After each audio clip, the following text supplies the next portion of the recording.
as the crow flies on the Vance Crow podcast.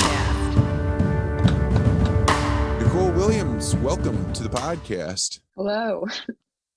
So we are Friday morning super early because I wanted to find a way for us to have a conversation. And this is a difficult conversation to start, not because you are difficult to talk with, but it's hard to put you in context for the farmer scientist audience that I'm interviewing. So just to start off, where are you living and what do you do for a living, Nicole?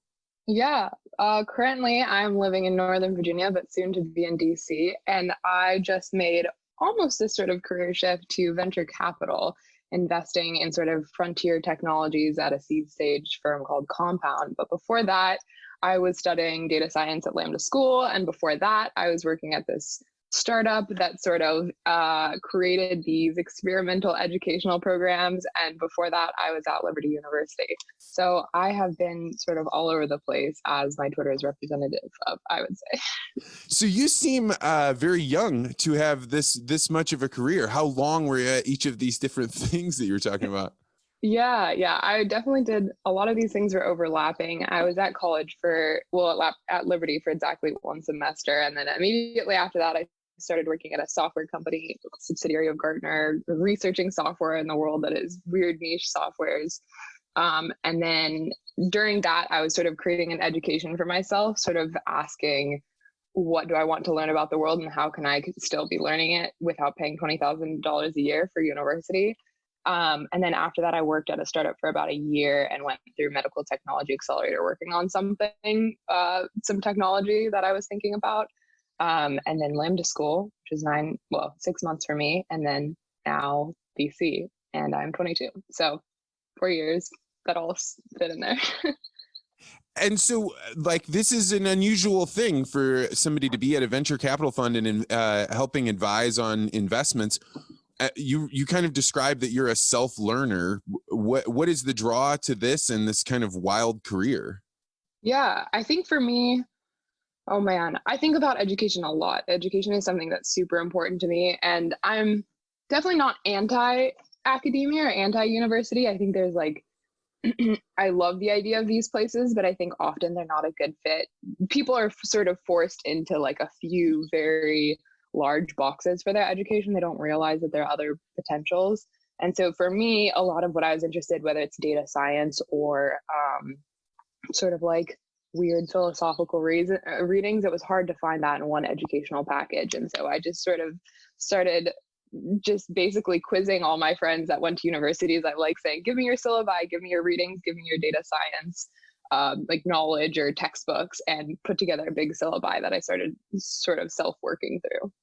I think a lot of people during coronavirus, when they went into the lockdowns, had these grand aspirations to teach themselves new things and to get very regimented. You're talking about doing this not just for coronavirus, but as a way of living. And a lot of people are like, yeah, you could get a college education with a library card, but most people don't have the discipline to do it. So how have you been able to manage to not just be aspirational, I want to learn these things, but actually take the time to read it and learn?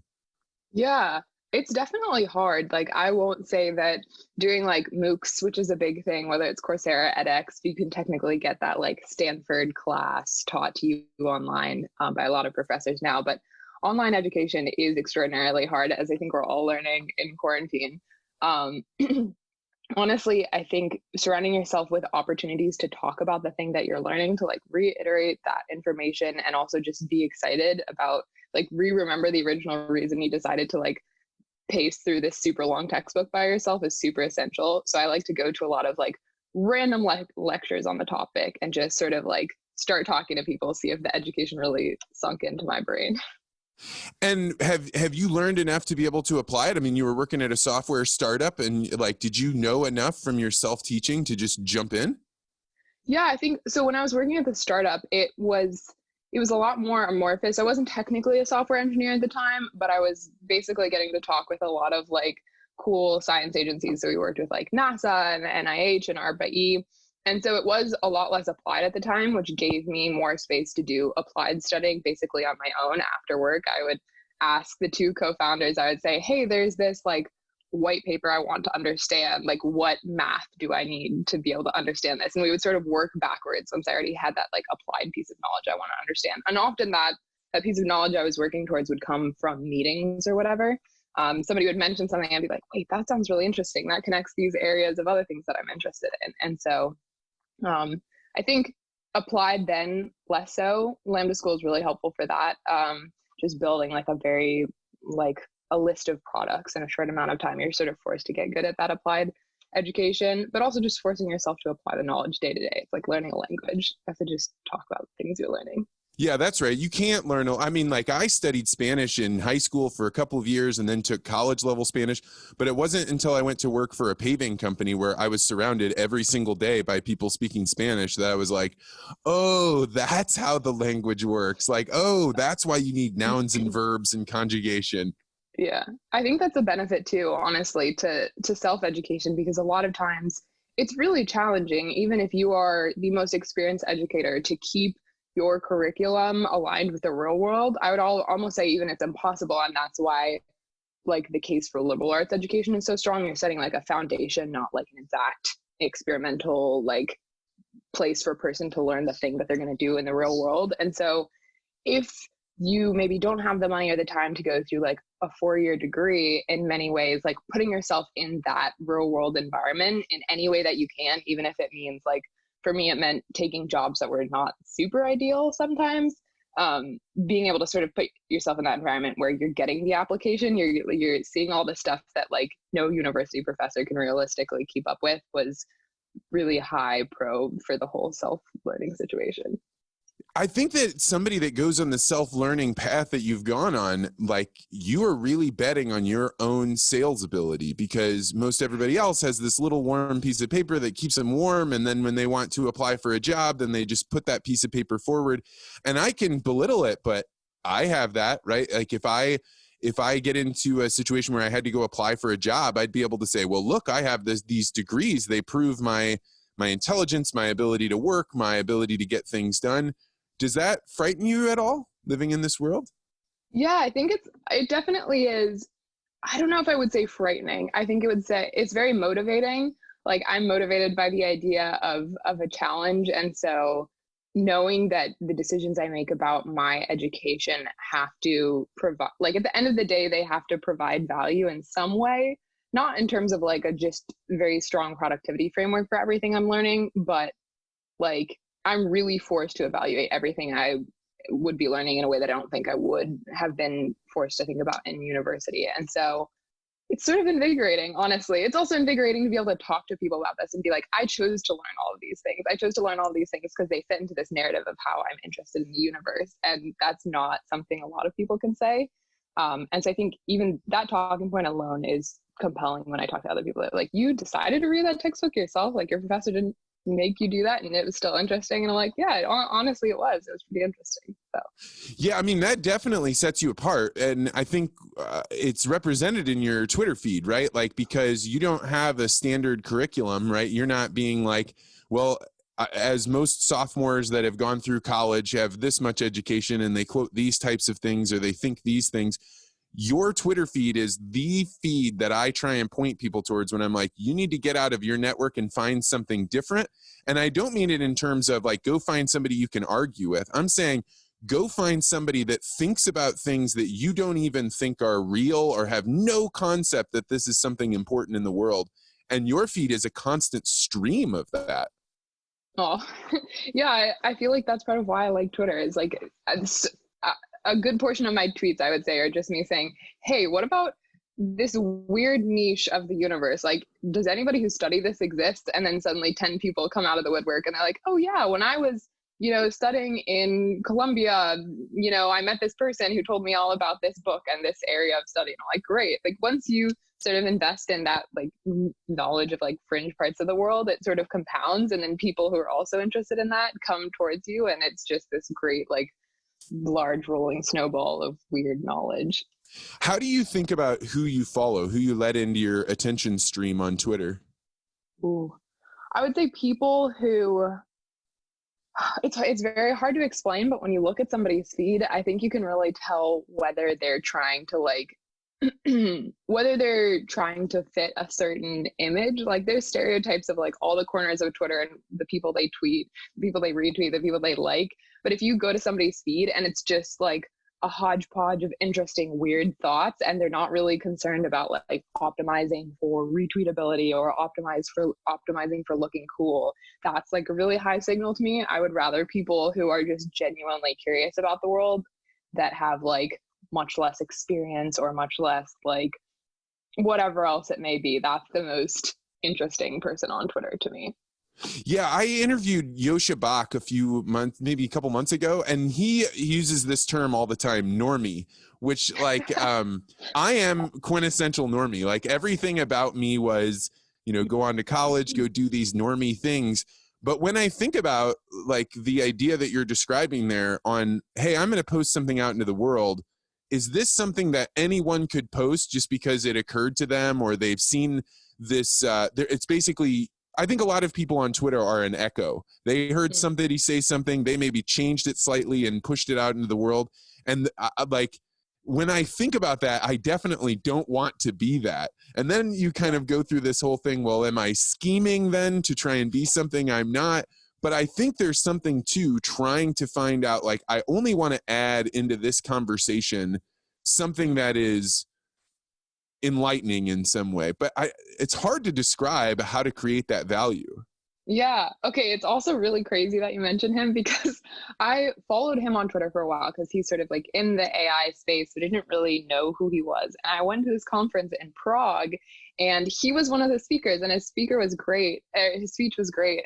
But I feel like that is such a testament to the way Twitter connects you to these people you'd be interested in real life preemptively. And often you don't even realize it. Sometimes somebody will follow me for a while and I'll be like, I know they exist, and they'll DM me and they'll be like, hey, I see you're coming to New York or San Francisco. Do you want to get coffee? And I meet them in real life. And it's like somebody that the universe has selected for me as a friend. Like I wouldn't have even been able to do this for myself, and it works out phenomenally. But yeah, back to normies. There's definitely a lot of normies on Twitter. I would say posting things that someone else said that you think are great isn't necessarily bad. Like there's definitely a stage to that. I post so many quotes, I post so many that type of thing as well. But I think I just like people who feel comfortable with voicing whatever weird thoughts or patterns they might notice at the edge of fields of study. And how do you take criticism on Twitter? Is it something you're open to? Like I feel like, yeah, it's got to be a weird experience for somebody that puts things out there that are so far away from normie world.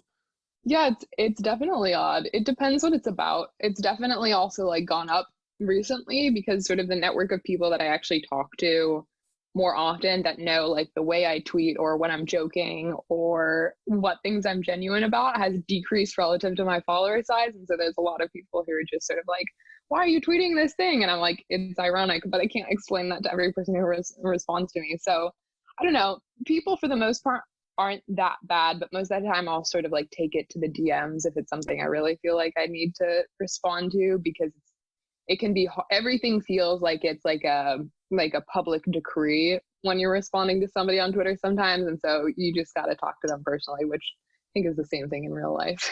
Yeah, I think that's a good way to look at it. And like sometimes you just put something out there to test an idea, and I'm not even trying to defend that idea. I'm putting it out there because I'm like, hey, I genuinely want to know if somebody has a different way of thinking about this. But suddenly it becomes like you have to defend this idea to the death. And like, right. I wasn't really prepared for that when I threw it out on Twitter. Yeah, and I think that's dangerous too, right? Because like that is the trail down to radicalism where everybody's like, okay, you put this thing out there, you need to defend it, you need to like stand up for this idea that you put into the universe. And sometimes it's like, no, you told me that like this thing about it, you know, maybe was like less compelling than I thought, and we came to a good agreement there. And like that's the point of Twitter. And so yeah, I think people can be too like, okay, now I feel the need to defend myself, this is serious and I have to defend my Twitter honor, and it's just not that serious. You've used the word radicalization twice now, which is an interesting word, right? Particularly if you're saying I came from this kind of evangelical background and I think about radicalization on Twitter. What does that word mean to you? Oh man. This is hard to answer because I think especially within the lens of religion, I have a lot of like empathy for people on any of the ends of the radicalization spectrum here. But I do think, you know, coronavirus has made the people who are a little bit radicalized more apparent, where I would say it just means if you aren't looking at everyone semi-critically, you're open to hearing something not positive about a person that you really trust, whether that's Jerry Falwell, the head of the university I went to, who said that coronavirus was created by North Korea as a bioweapon. There's some people who are like, all right, he said that, so that's the truth. For me, it's less about what you believe and more about, are you willing to just hear other people's opinions? Somebody who's radical is not willing to hear other people's opinions. That's a great point. And actually, that's one of those things where you can apply that lens to yourself. You know, I'm thinking about this. So yesterday, I got done with a run and I tweeted a conversation that you and I had before about like how I'm really worried about masks. And so I was saying, hey, I think there's a big downside to this. It lowers the amount of communication you can have. Like you can't tell somebody's intent. And I put this out there. And some people loved it, right? They were tweeting about it and putting it out there like, hey, this is the truth, you know, in all caps. Mm-hmm. And then there were other people being like, how dare you? And then other people writing me on DMs being like, hey, this is another way to think of it. And by this morning, I think I've changed part of my opinion on this. But like, I feel like the most uncomfortable part about putting that tweet out there was that people were taking it and writing like 100% truth, 100% right. Because at the first it's like, yeah, look at that. Look, I found some truth. And then you're like, wait a second, I may be doing something bad here. Like I may be riling people up. I may be creating divisiveness. Like this may have been a bad idea. Right. Yeah. It's the same deal with Elon Musk, right? I've been talking to so many people about this, where it's like, you can think Elon Musk is tweeting incredibly stupid stuff. He's like, has some stupid opinions, but you can also recognize that he's like made jumps for a few different industries, like significant jumps. And you can hold both of those two at the same time and recognize them as true. And so many people just have an incredibly hard time with that. And I think often those people overlap with Twitter, and Twitter is just like a place to get out your anger. But if everybody could just listen to other people's opinions a little bit more, it'd be a better place. So, you know, you're working on machine learning and artificial intelligence, and these are big words that encompass huge volumes of people's perspective about what they mean. But when you think about the world of perspective and nuance and social media feeds, along with AI and machine learning, what comes to mind for you? Oh, man. I feel like I tweet about this so often. We are going into an age of like unprecedented change in terms of the way algorithms dictate things. I think my pinned tweet right now is like this idea of algorithmic populism, which is that things that are defined, that are things where your experience is heavily curated by an algorithm. And it's a large volume of people where their experience is being curated by an algorithm. So for example, Amazon search, that is radically flattening people's taste. So if you look at, for example, maybe you search t-shirt on Amazon, the thing you're going to get served up to you is no longer the experience you might have had on just Google or even like an older web search, where you would get this like these boutiques and this variety of like things that relied on a billion other people's taste in a much more nuanced way. Amazon is like sort of flattening your taste to the point where you're going to get the thing that the most people in the world probably are interested in. And so you're sort of like edging out, the algorithms often edge out all of these interesting sideline pieces of taste, if that makes sense. Oh, that is fascinating, right? Like the convenience and efficiency and kind of the Rene Girard, just give me what other people think of as a t-shirt. I want that. Then making the diversity index go way, way, way down. Right. Yeah. And it's sad too, because I mean, people talk about this a lot in terms of business competitiveness, which is one way to look at it, but it just in terms of art and anything reliant upon taste. We talk about this in liminal spaces a lot, I think, with like airport design, cafe design, big city design. How come you can go to any city now and find that sort of like minimalist designed architectural space that you can hang out in that isn't really like beautiful, but you don't hate it, and that experience can be replicated from any large city? that often I would say is due to the same thing, where it's like this space and the way we design this space is being architected by such a large amount of people's taste that it's not super appealing to anybody, but it's not offensive to anybody either. Wow. And I mean, I think that is why when people go to suburbs, right, they have this like, it all feels like plastic. Things don't feel authentic. We don't feel real. And it's because everything seems like it's cookie cutter the same. Mm-hmm. Definitely. Yeah. So for you, you are constantly slamming together new ideas. So for example, fashion is one of those things that's completely lost on me. If you're watching the video, I am wearing gray socks, gray shoes, gray sweatshirt, gray t-shirt underneath my gray sweater, because it's not something that ever has struck me. But I see the stuff that you put out there. And one of the things that it makes me think of is like the future. So the other day you put out some stuff about these women wearing these crazy costumes. And you were like, if I were running the universe or the galaxy, this is the costume I would wear. And I was thinking like an Isaac Asimov kind of futuristic. And I think, wow, that is so important. How in the world did you collide in with fashion and have it be something that you want to interact with and play with? Yeah, I don't know. I think it's super interesting in terms of the amount you're able to communicate before you talk to somebody even about yourself with what you're wearing. And like even that tweet of what I would wear if I ruled the galaxy, it's not something I'm gonna wear on the everyday basis, but I think that the exercise of thinking about like what is the most compelling outfit for me as ruler of the galaxy or whatever it may be is sort of a fun thing to think about, whether that's like you and your gray outfit, which fashion interested people would call a grout fit, very popular right now. Like you may have been unknowingly compelled by this trend, who knows? It's just something very interesting. Even to go back to that, like, and the iconic line from Devil Wears Prada, everything you're wearing in fashion, even people who often think that they're like removed from fashion, are like in this sort of like referential universe where it was informed by history and this designer who was, you know, thinking about this major movement in artistic expression, and all of these things all come down to ultimately often decide what you see in this like random retail store you may have just chosen because it's near your house or something like that. Yeah, all I mean, it's kind of like I Pencil. Are you familiar with this like poem of Yeah. like how things come together? When you think about fashion, you can't even wrap your mind around it really. Like you start seeing like how textiles work and how every single culture has some form of textile, which means that if you look around the world, the variability is off the charts.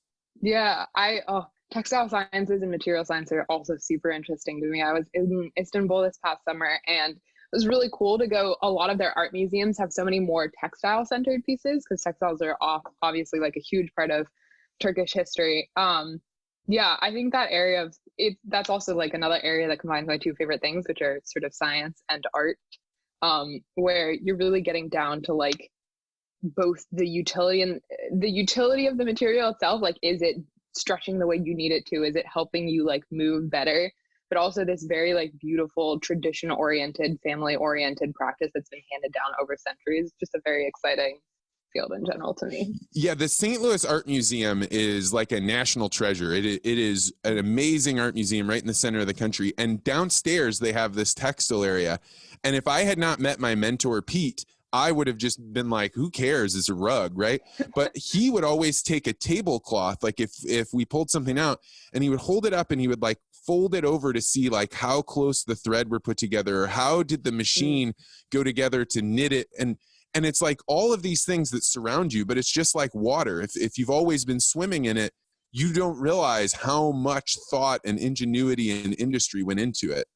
Definitely. I think that's also at the root of so many things I'm interested in, which is like everything around you was designed by somebody, and often somebody who studies these systems of objects, and like the way your shelf is made was formed by a variety of factors you can't even begin to like probably think about. And that whole world of certain like hidden language, hidden systems, hidden influences is very interesting to me. I think aesthetics often overlaps with that because people are like, oh, they made it that way because it was pretty. People will buy it because it looks nice. And even then it's like, why do people think that looks nice now? Why would people not think that looked nice 100 years ago? I don't know. I want to find out.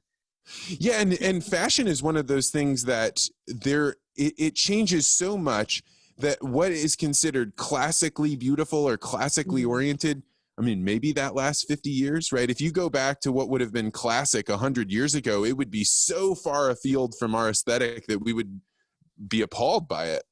Yeah, it's true. And I think high fashion right now is also sort of like pushing back against a lot of this stuff. It's interesting, like there's a lot of movements that are almost like anti-luxury luxury. And I'm not exactly sure why this is happening, but there's so many brands where it's like, it might be the t-shirt that just says like a single line of text across it. And you wouldn't know that it's something that was like $500 or $1,000 unless you're sort of like in the know, which is also, I don't know, I find that movement fascinating. And like we were talking about this before, you think this is because there was such a strong pushback from celebrities and stuff that were like, we're all going through coronavirus together. However, I'm in my mansion. Yeah, I think some of the sort of like pajama and loungewear stuff, especially, there's been a lot of articles about this like sudden rise in prominence of these tie-dye sweatsuits that a lot of like either fashion icons or sort of very wealthy people are wearing. Well, again, yeah, it's this very internal signal of like, you and I both know that this is something nice, but it's not this super just resplendent display of my own wealth that's sort of like confronting you very aggressively in the way that is sort of rubbed a lot of people the wrong way in the face of coronavirus, I think. So during this coronavirus, what has changed about the way you've been consuming information or spending your time for somebody that's so self-directed and was already doing online distance learning? How much has your life changed? Honestly, because I have been remote working in some sense for the last 2 years, I would say a lot less than the average person, although in general, I have sort of been made aware of how much I value just having a structure and sort of like just general sort of rituals around everything that I'm doing every day, because it really sets apart each part of the day. And so that's been really nice. I've also been walking a lot, walking and reading at the same time, which you can get really good at really fast. That's been quite enjoyable. So do you do that with a book or with your phone, or how do you walk and read? Explain how you learned to do that. You definitely need a book. I would say a book, you just gotta make sure you're walking on relatively flat ground. Phone is too hard. You can't do a phone. It's gotta be a book. And you've been doing this, like, would you say you've walked and read a mile? Yeah, I accidentally walked 10 miles the other day. I showed up near my friend's house and I was like, I did not realize that this much, 10 miles would get me this far in Virginia, but it was exciting. I got distracted by my book. What did you read for 10 miles? That's a totally different way to mark time. Yeah. I was reading the history of Western science, which is something that I've been very interested in recently, which is like, how do we think about the bubbles of sort of like rationality and science and also religion now? Like, do those things overlap? Should they overlap? Why or why shouldn't they? And that question throughout history, which it turns out a lot of people have been asking for a long time, which is why it's helpful to read this sort of thing. So I've been enjoying that a lot. What have been some of the discoveries out of that book? I mean, because I think like right now in this exact moment, what a book to be reading, because there is very, very few people have any answers at all. So you end up having faith in one story or another. The coronavirus is terrible, masks are what we need, or coronavirus is nothing, we don't need masks, but people are putting their faith in a story. Yeah, that's true. There's been a lot of, just in the 13th century there, which is, where I was reading on the 10 miles in that point in history. There's just a lot of discussion between the church and Aristotle and his teachings of like how things in the universe come into play, just people going back and forth. And the church was like, we should take science with open arms. Science often proves our claims of faith, proves like Christianity largely. And some people would say, okay, you're not practicing philosophy correctly, and you're not practicing your faith correctly if those two don't align. It was like another big interesting movement, and some big theologians at the time agreed and some disagreed, but Yeah, it's just it's a timeless question, and it's cool to hear people thinking about the same thing in only a slightly different way thousands of years ago. I went to a Jesuit university, Marquette, and I way undervalued the logic, like the liberal arts part of it until much later. But I do remember in our philosophy classes taught by a priest that if philosophy and theology come into conflict, so long as the philosophy follows the fundamentals of logic, then you have to question your theology, because the philosophy is used as the mathematics to understand the logical arguments of the Bible. And that if they come into conflict under Jesuit teaching, it's not to say you just throw out the faith, but it's to say you've probably hit on something that is an incongruity with the way you understand God, as opposed to the laws of logic and philosophy are broken.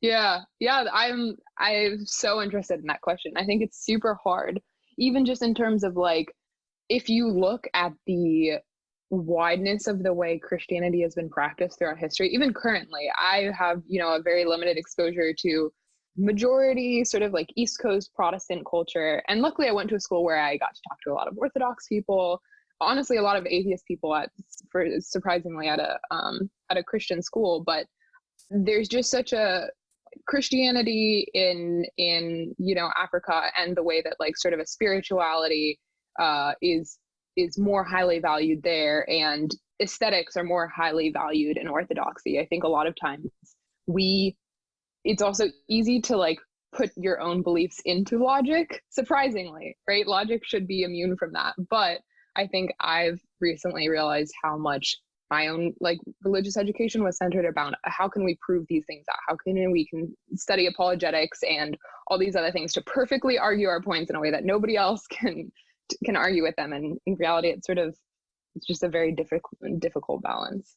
You said orthodoxy has an aesthetic. I've never thought of it that way, right? Like when I think of orthodoxy, I think like, oh, those are the people that wear the all black robes or the all white robes. But as I'm thinking about more of the orthodox, you're right. The ornateness with which they can do things maybe is because they're so singularly focused on one domain and aren't trying to please all people.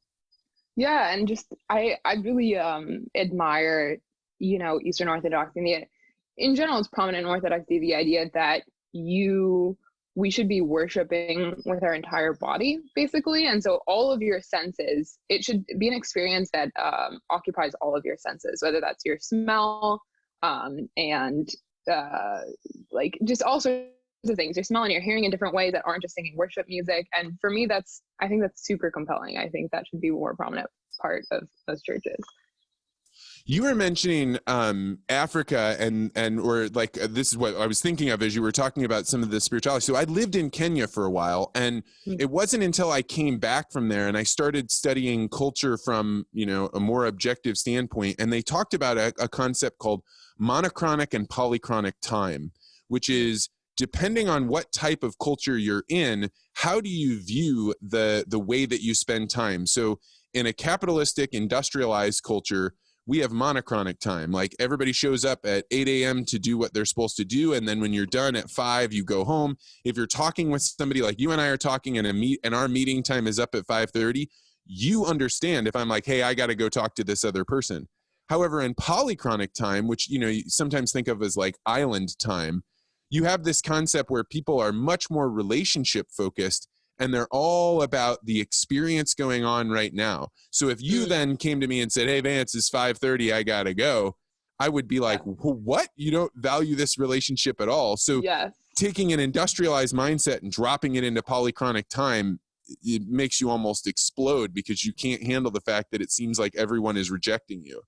Yeah, I've never heard the explicit words before, but that makes so much sense. I'm like, some of my friends who've been like either visiting family in the Middle East or living there for a while said it's just, the way if you are interested in spending time with somebody else, they are going to like, go all out for that sort of like interpersonal relationship is very valuable, but also like whatever time limits you set often are thrown out the window. It's like, just we are having a great time together, and that could go until like 3 a.m. in the night because we're enjoying each other's presence. The time here is not the most important thing, which also, yeah, I love that. Honestly, more people in the US should be like Well, that. for me, it was like unnerving, right? Because here I am trying to be the good Peace Corps volunteer that's sitting and happy with like what the culture is going on.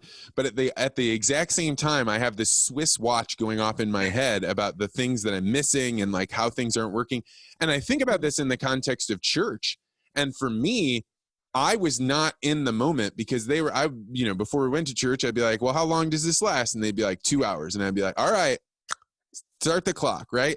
Instead of being like, I'm in this experience and I can have it all envelop around me. And really it gave me a sense of eventually you have to just give into it, because if you fight it all the time, all you are is angry. And now in the current world, so I am not religious, but I grew up Catholic. And I decided this year, like, hey, I want to know, what is it that I just rejected and thought out of hand, hey, that's silly, those stories, the whole Catholic tradition. So I'm going to go to church and I'm going to try and observe it in the same way that I did when I was in Africa, where I am curious about all the things I don't understand instead of just going through the motions. And I find it to be a good exercise to try, but extremely difficult to be present in a service that I've seen 1,000 times, which is the Catholic Mass. I totally understand that. It's like I've had the very similar challenge where going through Christian education from the time I was in kindergarten, where like your Bible class is something that happens every day and chapel happens every week, whereas like a 6-year-old, you're singing hymns. And I mean, you have very little awareness to begin with, which there's some arguments for that. There's some arguments against that, like whether sort of this, like Aristotle talks about habituation, right? Does habituation transform you into something better? Does this over time, even if you're not interested in it, become like better for you and more compelling? Or is that not the case? But it was interesting to see over time as I grew up, a lot of my friends who went to public school or just had like a less sort of like rigorous religious structure sort of put upon them before it was something they consciously decided. There's a lot more, I think just genuine curiosity is a lot easier to have when you haven't heard all of these stories a billion times, and it's hard to sort of like process them with new eyes and some of the craziness that is the Bible, honestly, with new eyes. So I totally feel that. So coming from Liberty University and the background that you have, when you've left it and gone to this very unusual world of VC capital and trying to do AI, how do those two worlds square now that you're, 22-year-old independent person away from the family? Honestly, it's not. I thought that again, having this education where it's apologetics and how are you going to argue your faith to the world, and everybody's going to be trying to like thrusting their secular beliefs on your life. Like, it's not the case. I wrote my senior thesis at the end of high school on the realm of faith and science and how do these overlap. And I defended it in front of our headmaster, and it's supposed to be this big, serious thing.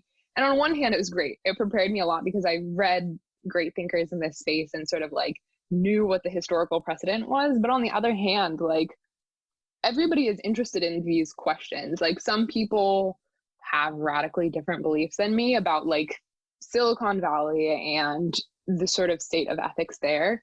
But rarely have I met somebody who's just like a total like utilitarian, like algorithms are helping our lives and so we should just not think about it, or there's no very serious issues like brought up by this technology. And so honestly, it's been very exciting to get into all these very serious spaces where people are truly like honestly deciding the future, and see that people are really, really seriously thinking about the implications and whether or not this could be used for more evil than good.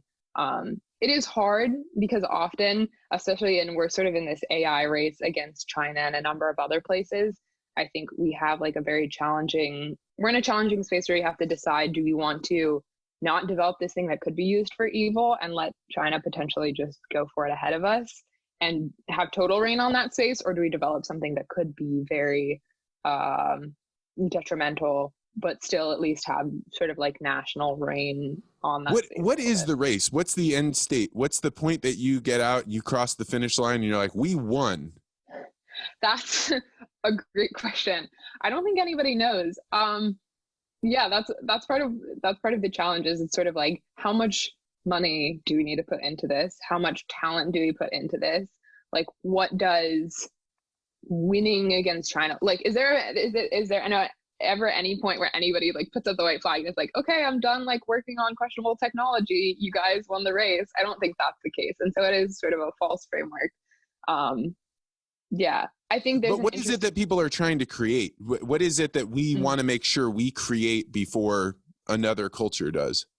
I think just more intelligent machine learning, deep learning, where we can set up systems that are essentially making themselves more efficient at doing a number of things, whether that's like playing chess against humans. Like, we've seen how humans have beat the greatest chess players in the world. That's like slowly expanding to more and more areas, whether that's like facial recognition, which is obviously probably the most questionable at the center of this, where there's like the Uyghur camps in China, and their technology has been so strong. They probably have the strongest facial recognition technology in the world, where they can sort of identify people that they're looking to track down, which is scary. But also, if we understand how that works, the security research can often also, we can better understand how to both infiltrate these systems, work around these systems. You can better understand how to tell people to work around facial recognition systems, whether that's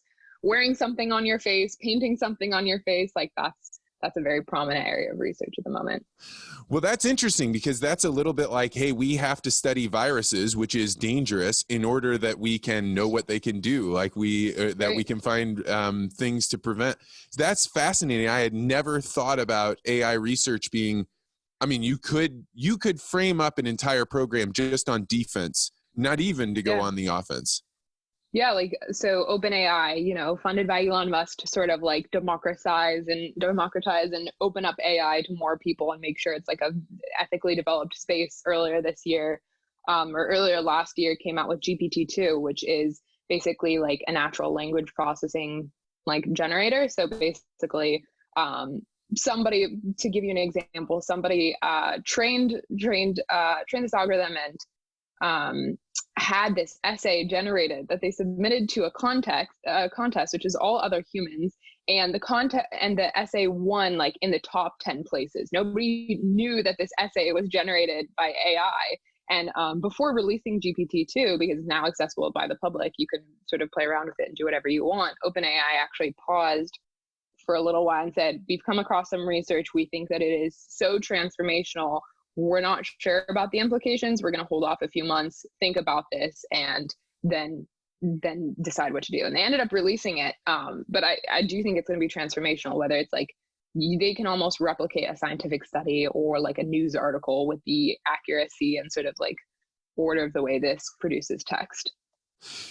That would be knocking out human potential on a scale that people had not anticipated. And I remember for a long time, my brother, who runs a geothermal well drilling company, he's a very, very smart guy, lives in central Illinois, and he took his accounting background and decided to do really difficult manual labor. And he talks all the time about people think that the manual labor jobs are going to be the ones that go away. But he's like, it's going to be a long time before you can turn a robot into doing plumbing underneath your sink. It's going to be a long time before you can have guys out there doing the work that we do. Not saying it can't be done, but that it won't be.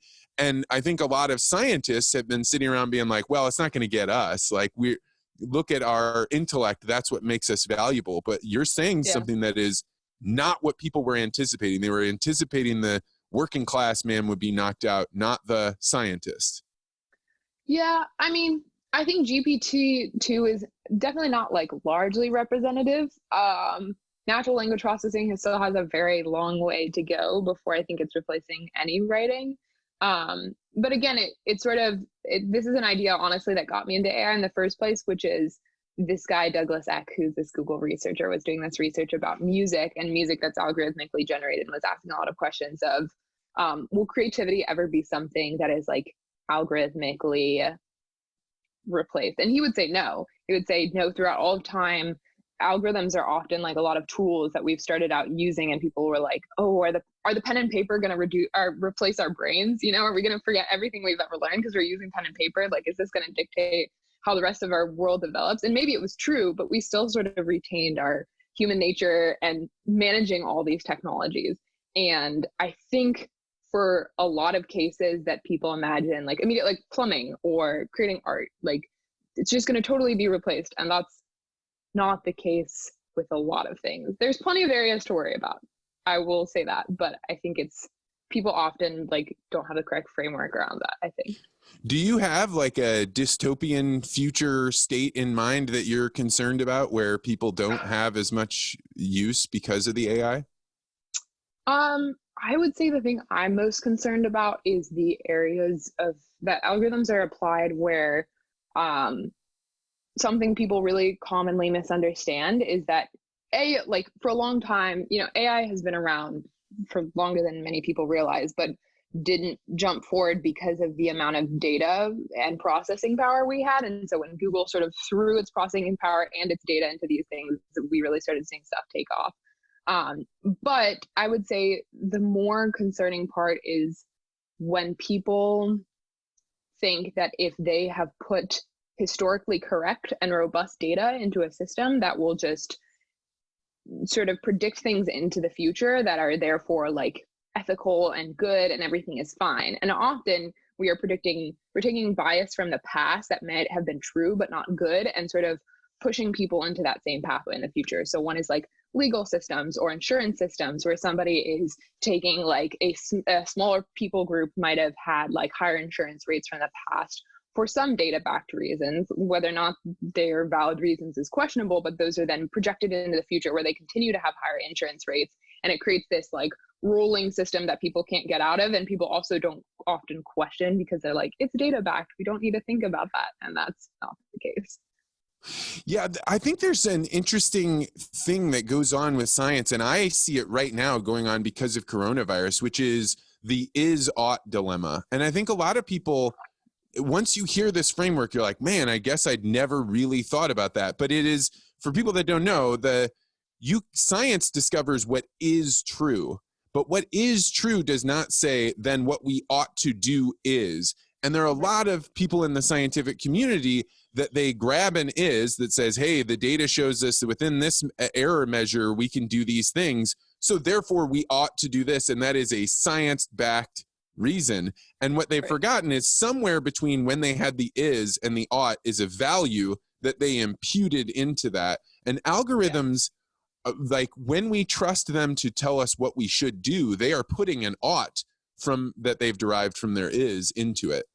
Yeah. And I think something really interesting there is a lot of people think that if it's data backed, you're avoiding making that ought entirely. Like you're taking the past and things that occurred naturally, and we're just projecting that into the future, because to project our own sort of like ethical concerns or just like ethics broadly onto an empirical system would be bad, right? Like we can't force our own views on other people. But often what ends up happening is that because nobody asks a question about what is being promoted in the future here, it's often something even worse than I think we would come up with on our own, and that's just projected into the future.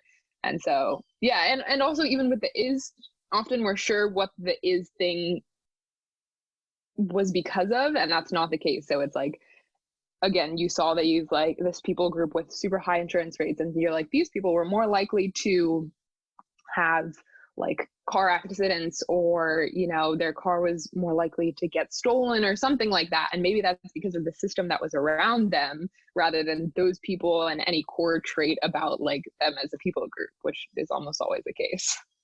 Yeah, and I can imagine that things like actuarial sciences being almost intoxicating to believe, like, look at all this data we have. And sure, there may be a little bit of bias in there, but if we just keep dumping the data in there, eventually we'll come out with a great answer because we have so much more information.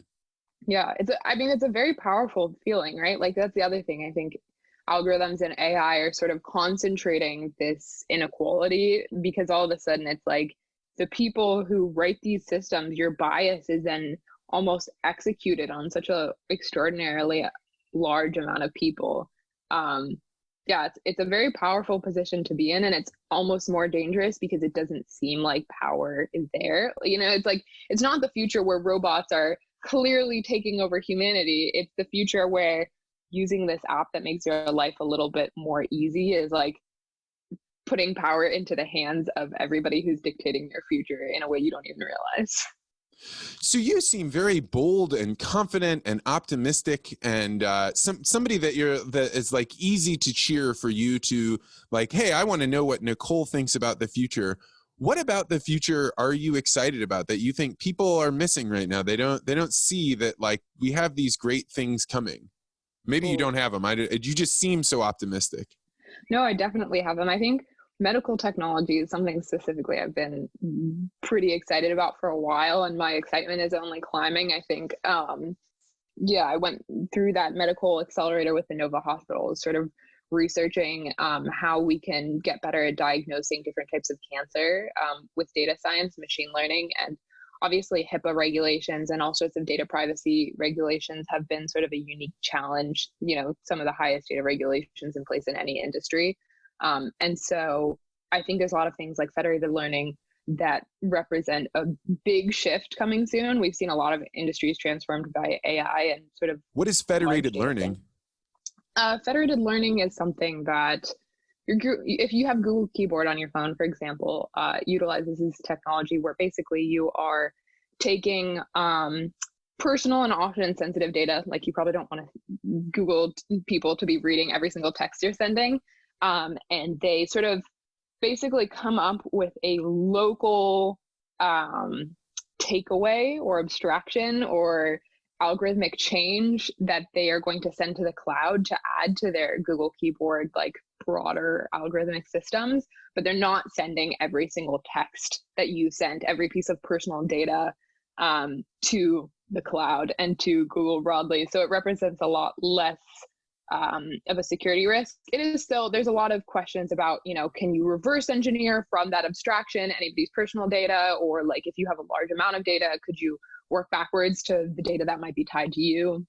People are still researching that. But I think we're seeing more and more applications that are a good indicator that soon we'll see that sort of industry transformation in medicine. Really so this would include, like, if I have my Apple Watch and I'm going running and Apple then says, we want to take some of your fitness data and we don't want to know anything about you in particular, but we want to know about people that are your age that are exercising in this way. What is their resting heart rate? Because that can help us understand some other thing about medicine in some way. Right. Yeah, that's actually a great example because Apple Watches, the industry is very segmented, again, by the people who have large amounts of data. And so people for a long time have been trying to say, okay, if we just get a bunch of people to wear our heart tracker, whatever, we can study heart disease or whatever it might be. But because Apple already had such a large portion of users, they made an agreement with Stanford, I think in 2017 or 2016, to do a bunch of heart disease research, again, because it's so easy to get people to say, oh yeah, like, I already trust Apple. They've been fairly good about my privacy. I will give them, the ability to look at high level takeaways about my health and heart health and exercise. So yeah, that's a great example. Yeah, I feel like I'm probably cavalier about how much I'm like, hey, you want that data? Okay. Like, only just recently I've started seeing Spencer Wells, who's a guy I interviewed on the podcast. He's a population geneticist, have like some problems with 23andMe. And for me, I was like, hey, I'm going to give you my DNA because it's lying around everywhere. And I want to know what you can tell me about my congenital conditions or whatever those are. I've been, I would say, cavalier. Would you warn people against that? Or do you think, nah, it's for the most part, the federated learning is good? This is I was discussing this with a friend yesterday, actually. In my early teens, actually quite rebelled against my parents, who are both technology people and were both warning me about data privacy from very early on. They were like, if you have a Twitter and you're doing this, your data is going to these people, yada, yada. And I was like, oh, this is so ridiculous. I found this startup where I could sign up and attach all my social media and I would get paid for my data. And so I was making like $5 a month or something in 8th grade off my own data because I felt very rebelliously I needed to sort of push back. It's like a kid going and smashing mirrors and walking underneath a ladder. Yeah, the technologist child rebellion. But I would say for me personally, honestly, I don't live by my own advice. Like, I'm very aware and I'm interested in how people are data collecting. I wouldn't say I'm just like, yes, take my data. Yes, take my data. I wouldn't do 23andMe or anything either, because I think the interesting thing, most companies at this point are a data play, right? So like ride sharing, if you are taking doing those like car rental, like Zipcar, 23andMe, all of those are often like their real business is eventually going to be like, we have the largest collection of where people are driving, why they need to rent cars, people's genetic data that eventually will probably be used for other things. Those are the cases where it's most concerning to me, where, I mean, Google and Facebook is arguably the case too. It's hard. I personally say at this point, you can't, often those like last steps of saying, no, don't share my data are not going to do a whole lot unless you're totally off the grid. There's a good chance you're already giving that data to some people.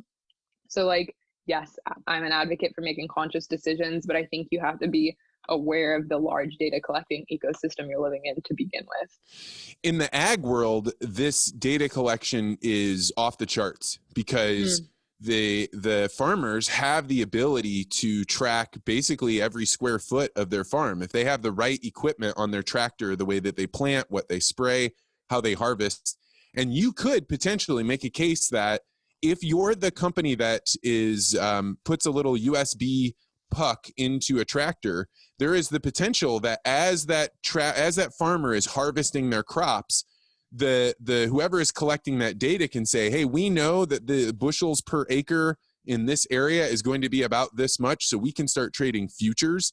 And so whoever grabs that data and has it first, there's potential for it to be misused. And I think one of the biggest challenges is you have these farmers that they need that data in order to make smart decisions for the next year of planting, but they don't know, can I trust the people I'm giving this data to not use it against me? And then they have their kids going away to college and coming back and trying to explain, like, we could use all this technology, but they don't know, is the cost of using that data, giving up my data, worth that? And maybe it's worth it over 1 year or 2 years, but what happens over 5 years or 10 years? Right. That's A, so interesting. I'm going to go Google more about that after we're done. But B, that's a perfect example of, I think, sort of what I'm thinking about when people are like, should I just be super security focused? The trade-off is often that if all your competitors are using these data predictive services and data collection services, it's not just a choice of like, am I okay with these people having my data? It's a choice of am I suddenly like okay with making this business decisions a lot harder because I don't have the leg up that everybody around me has decided they're okay with. And so I don't know, there's a lot of small steps you can take, but again, it's like another burden on your back, which is like, if a company is not clear about what they're using that data for, or like talk to your friends about that. If you have, again, if you're like an ag person, you probably have a lot of friends who are thinking about the same thing, get them together, write letters, call the people who are working as data officers at these companies and sort of like push for more transparency so you can tell whether that's the case, or you can begin to work on like that being more transparent. But 100% somebody that can explain what is going on to the farmers would have value right now in the market, because the farmers are highly intelligent. They're running multi-million-dollar businesses. They have data. They have more reams of data than most people. And the companies that are selling them these technologies are trusted seed companies, right? But now they're coming back and saying, well, we also have this other digital technology. So they look there and say, well, who can we trust? And I feel like a lot of the East Coast, even West Coast venture capital that's flooding in to try and do ag tech, the big bridge that's missing right now is people living in the cities being connected with farmers and saying, like, what is your actual problem? So you could develop the greatest AI technology in the world, but if you don't have the farmers' trust on what you're going to do with that data, they're never going to buy it. Yeah, that's totally fair. I feel like, there's a lot of interesting stuff. Like I was listening to this trucking podcast, which is super interesting. And there was this guy who has been a trucker, like a long haul trucker for years, hosts the podcast, and he's going to their yearly convention. He sees one of his old friends that Uber Freight has hired to work for Uber. And it was interesting, sort of the language he talked about. This guy made a very compelling case as a worker because he knew so intimately this industry that like nobody else in Uber really had taken the time to understand. He like got the day-to-day of like, okay, these new long haul freight regulations are really shutting us down. How do we deal with this in the future of technology? And use AI, in an actually effective but also trustworthy way for people in our industry. Yeah, trucking has been, I had a guy on twice during coronavirus about trucking, that we had all these regulations in, and they had like, how many hours can you drive, and the computer will just shut your truck off. Like you don't, it's not like you can be like, oh, I can just go another couple miles. It just shuts you off. And but now with coronavirus, because the supply chains were so in danger and there weren't very many people on the interstates, they took the regulations off, and the truckers for the first time in 5 or 10 years have gotten to put the hammer down. So talking with truckers right now, at least for the last couple of months, it's been like they got to return to the wild west of hauling as fast and as much as they can. It's a wild world. That's so cool. I've been following that regulation, and it's super interesting because it seems like so many more unsafe situations have often come out of this regulation, where somebody is pulling their truck into the thing and like they can't back all the way up to the delivery station because it cuts off a few seconds before they get there. Like a lot of that is super interesting. That's really interesting to hear. So what do you think the world will look like in 2 weeks? I think today is what, May 15th? Oh, yeah. May 15th. More and more huge tech companies are announcing that people, it's okay for people to work from home until like 2021. Or forever in Twitter's case. Right, or forever in Twitter's case. I think slowly the realization is sort of settling in that this is not once things are open, like the world goes back to normal, it's understandable that people want it to be that way. And I think it's hard to process that that's not going to be the case. But I think it will have set in a little bit more that the way to get back to even close to normal is start researching and thinking about like what the new normal is and how we can like quickly work towards that, which isn't just like, it's not just a vaccine. It's like how we interact in places of business where a large amount of people have to go in and out, like all that type of thing. I think people start thinking about very seriously. I think one of the interesting factors that comes from people being able to work from home is now you don't have to live in the East Coast or West Coast corridor right along, and now you could start living in Provo, Utah, or Boise, Idaho, or St. Louis, Missouri, and you could choose, like, I'm going to try and make the same salary I was making before in Silicon Valley, only now I can buy a way bigger house because I can live in a city that's less expensive. Yeah, I'm excited about that. I mean, it's hard because I think some of the value will always come from like your network. Like, can you walk out the door to dinner and have this many other people who are in your industry come and sort of share their thoughts in person, which obviously is hard to replicate. But I'm excited because I think there's been a generation of, sort of between millennial and Gen Z people who have just been coastal hopping almost with every new job possibility that comes up, and the importance of sort of like a community and long-term roots and investing in people around you that will be there no matter what has been sort of like sloughed to the side in the face of career stuff. I mean, that's also just how people in the US think. But I hope that this will sort of enable people to be around community that they really value for longer periods of time. But to me, that being in coronavirus in St. Louis, just down the street from my wife's parents, I mean, it was like a miracle, right? Like it was something that when it first happened, when my family members, my wife's parents are, going to move close to me, like I was not super excited about that. But then you get into a situation like this and you're like, thank God, because now we can be in a little whale pod. We can self-quarantine together. And it was something that earlier in my career would just never have been something that would be valuable to me. Yeah. It really like, and quarantine is also just really making clear to everybody like the long-term stuff that is important to them, which is cool too. It's a underappreciated side effect for sure. So I'm going to let you go, but I wanted to ask you one more question. What is it that you think people should be paying attention to that they might not even be aware of? Oh, in life? Or just right now? I mean, you could take that as an immediate moment. It's a good question. This is going to make me just think for the rest of the day about this. I don't know.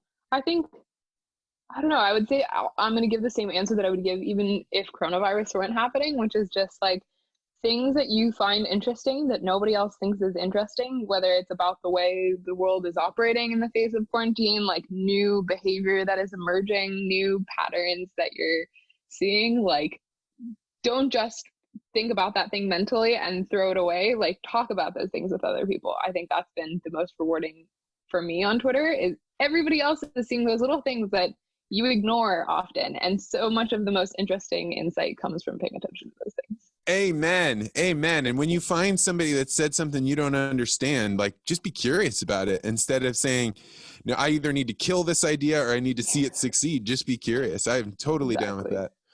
So if people wanted to find you on Twitter and to follow the craziness that you put out there, how would they do that?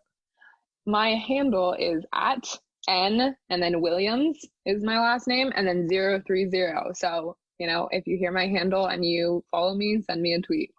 All right. I will put that in the show notes. And right now, although it changes all the time, you have a little bunny in your profile photo, don't you? Yes. It's a Sanrio character. So the world of Hello Kitty, the bunny is one of Hello Kitty's friends.